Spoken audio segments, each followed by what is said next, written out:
রাজস্ব আদায়ের স্বচ্ছতা আনতে ৭২,০০০ করদাতার রিটার্ন অডিটের ঘোষণা দিয়েছে এনবিআর। তবে এই উদ্যোগের মধ্যেই সামনে এলো আস্থার চরম সংকটের এক ভয়াবহ চিত্র।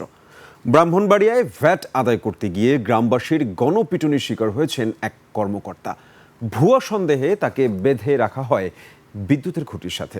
ব্যবসায়ীরা বলছেন এটি মূলত মাঠ পর্যায়ে হয়রানি ও দীর্ঘদিনেরই অনাস্থারই বহিঃপ্রকাশ।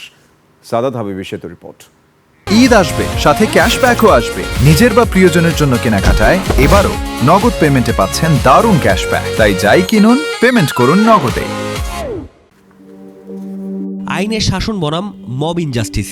রাজস্ব আদায়ের মাঠে এখন এক নতুন আতঙ্ক। ব্রাহ্মণবাড়িয়ার বাঞ্ছারামপুরে ভ্যাট পরিদর্শক সাইফুল ইসলামকে বিদ্যুতের খুঁটির সাথে বেঁধে মারধরের এই ছবি কেবল একজন কর্মকর্তার লাঞ্ছনাই নয়, বরং এনবিআর এর চলমান বিশেষ অভিযানের সামনে বড় এক চ্যালেঞ্জ দাঁড় করালো। বাঞ্ছারামপুরের এই দৃশ্য কি কেবলই ভুল বোঝাবুঝি, নাকি রাষ্ট্রের একটি গুরুত্বপূর্ণ প্রতিষ্ঠানের উপর চরম অনাস্থার বহিঃপ্রকাশ? ব্রাহ্মণবাড়িয়াতে জাতীয় রাজস্ব বোর্ডের কর্মকর্তাদের সাথে যে ঘটনা ঘটেছে সেটা কোনোভাবেই সমর্থনযোগ্য না।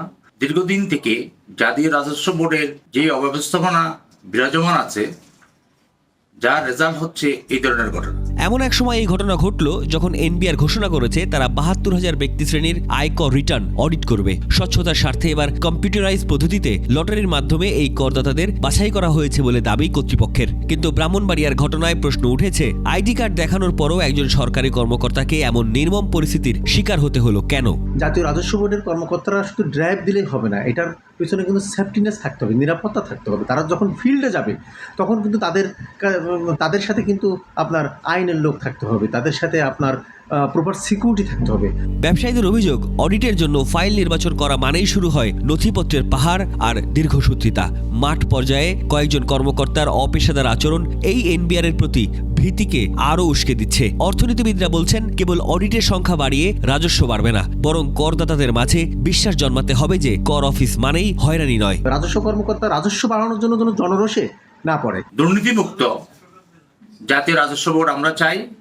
আমাদের ব্যবসায়ী ভাইরা যেন সহজেই ওনাদের সরকারি যে দেনা পাওনাগুলি আছে সেগুলো বুঝিয়ে দিতে পারে। একটা কর্মকৌশল গ্রহণ করতে হবে, যে কর্মকৌশলের মাধ্যম দিয়ে এনবিআর এর রাজস্ব কর্মকর্তাও নিরাপত্তা থাকে এবং রাজস্ব আহরণও যত বাড়ে এবং কর ফাঁকিবাজদের জন্য খুব দ্রুত বের করা যায়। ৫,৪৪,০০০ কোটি টাকার খেলাপি ঋণের বোঝা মাথায় নিয়ে যখন ব্যাংক খাত ধুঁকছে, তখন এনবিআর এর এই সাঁড়াশি অভিযানের সফল হওয়া জরুরি। কিন্তু জনগণের অনাস্থা আর ব্যবসায়ী নেতাদের হয়রানির অভিযোগ কাটিয়ে এই অভিযান লক্ষ্যমাত্রা ছুঁতে পারবে তো? সাদাত হাবিবি সেতু, ২১ টেলিভিশন, ঢাকা।